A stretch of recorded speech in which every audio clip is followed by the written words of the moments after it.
Baik, pada pertemuan kali ini, pertemuan pertama, kita akan membahas tentang dasar-dasarnya dulu. Jadi, apa sih konsep dasar akuntansi itu secara komersil dalam hal ini.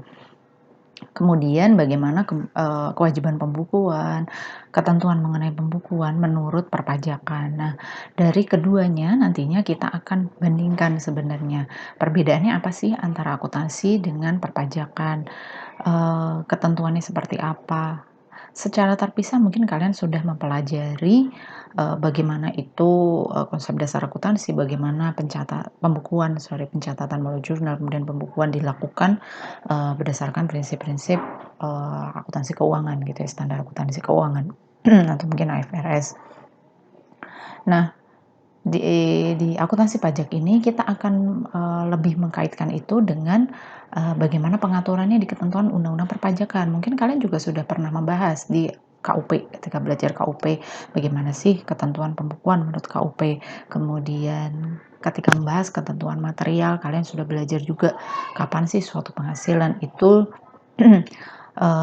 terutang pajak, kemudian ada nggak sih kewajiban, bagi wajib pajak selaku pemotong atau pemungut, kapan kewajiban, pemotongan atau pemungutan itu timbul, saat terutang itu kapan. Nah, kalian sudah belajar itu. Nah, di akuntansi pajak ini akan menghubungkan keduanya gitu ya. Bagaimana kemudian sebenarnya kalau akuntansi pajak, tujuan akhirnya adalah untuk bisa menghitung besarnya penghasilan kena pajak. Kalau akuntansi akan menghitung namanya, laba akuntansi gitu ya, atau laba bersih sesuai dengan ketentuan, PSAK atau IFRS. Ketentuan standarnya seperti apa. Nah, kalau pajak tujuan akhirnya adalah bisa menghitung besarnya pajak terutang. Nah, pajak terutang ini, juga tidak terbatas hanya pada PPh saja gitu ya, tapi juga kewajiban PPN misalnya, jika memang ada kewajiban untuk pemungutan PPN, kira-kira seperti itu. Oke, kemudian, kita ke akuntansi dulu. Jadi secara akuntansi, kalian pasti sudah mengenal yang namanya persamaan akuntansi. Secara umum, kalau kita bergerak dari neraca dulu, persamaan akuntansinya adalah aset merupakan jumlah atau total dari kewajiban dengan ekuitas pemilik. Dengan ekuitas gitu ya. Aset itu apa? Aset kemudian, didefinisikan sebagai sumber daya yang dimiliki oleh perusahaan. Kemudian, liabilitas adalah utang gitu ya, atau kewajiban yang dimiliki perusahaan. Yang tentunya nantinya menimbulkan pengorbanan, itu pengorbanan dari aset, baik berupa kas maupun, aset lain gitu ya, itu di masa mendatangnya. Selanjutnya ekuitas. Nah, ekuitas itu apa? Ekuitas adalah selisih sebenarnya hak residual, si aset dikurangi bagi pemilik, aset setelah dikurangi dengan liabilitasnya.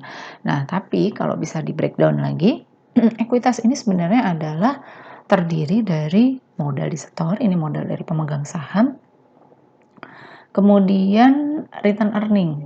Return earning, dan di sini return earning bisa di-breakdown. Laba ditahan awal ditambah dengan, laba atau rugi yang timbul berdasarkan laporan laba rugi. Jadi penghasilan dikurangi beban, lalu dikurangi dengan apabila ada pembagian dividen kepada pemegang saham. Nah, itu adalah komponen ekuitas. Dari sisi pencatatannya, ketika kita mau mencatat yang namanya aset, pencatatannya secara normal saldonya adalah di sisi debit. Kemudian sebaliknya kalau liabilitas dan ekuitas itu ada pada sisi kredit. Jadi ketika mau mencatat dalam penjurnalan, tentukan dulu ini, efek transaksinya ini, berpengaruh terhadap akun neraca kah atau akun laba rugi kah? Ketika akun neraca, akun tadi merupakan kategori apa? Klasifikasinya sebagai apa? Sebagai aset atau sebagai liabilitas? Ketika sebagai aset, maka ketika bertambah maka pencatatannya dilakukan secara di sisi debit gitu ya. Kalau, bertambah akan merupakan liabilitas atau utang, maka penambahannya akan, berada di sisi kredit, kira-kira seperti itu. Begitu juga dengan ekuitas, kecuali untuk, elemen-elemen atau akun-akun yang sebenarnya merupakan pengurang ekuitas, maka akan disajikan, di sisi debit gitu ya. Kalau normalnya ekuitas itu dicatat di saldo normalnya itu di sisi kredit ya. Tapi kalau untuk akun-akun yang mengurangi ekuitas maka akan dicatat penambahannya di sisi debit. Contohnya misalnya dividen, kemudian beban yang lalu kemudian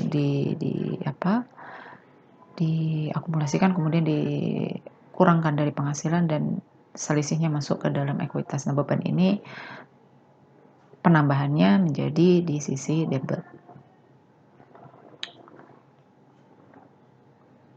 Oke.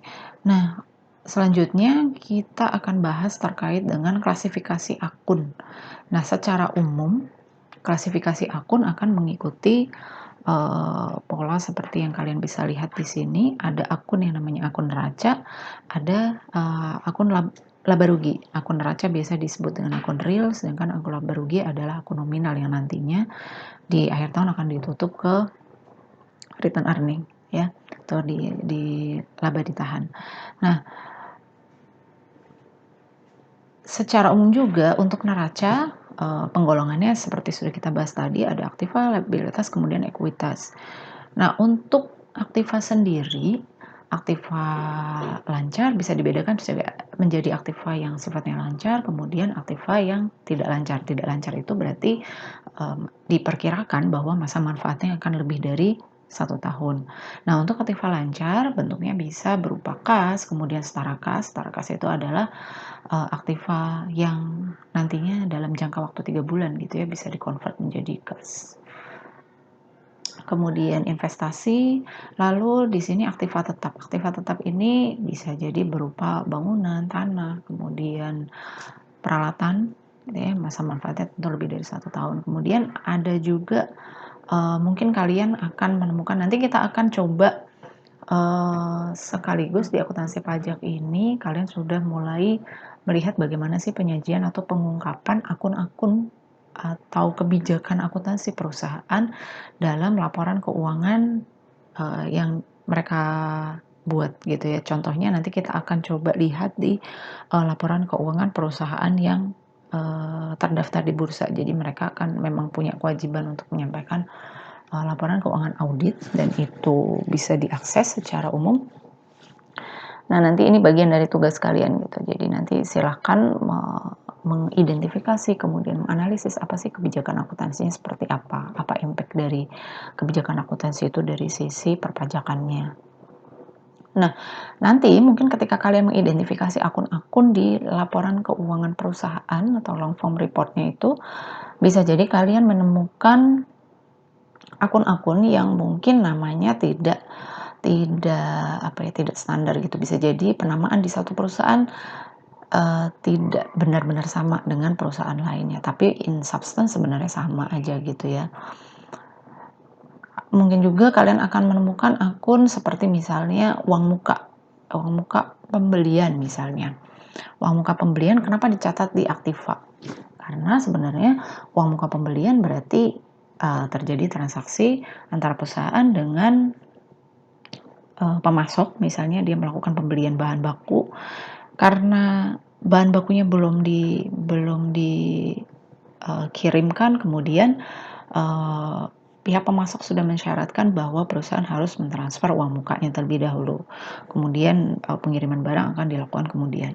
Nah, dalam hal ini karena memang persediaannya belum masuk, belum diantar, belum disampaikan, sehingga tidak ada pencatatan persediaan pada tahap ini gitu ya. Jadi yang dicatat adalah uang mukanya gitu. Makanya uang muka ini sebenarnya menggantikan posisi aktiva tetap menggantikan posisi persediaan gitu yang nantinya akan diperoleh perusahaan. Jadi dalam hal ini sebenarnya termasuk sumber daya perusahaan juga karena di masa mendatang ini akan bisa menghasilkan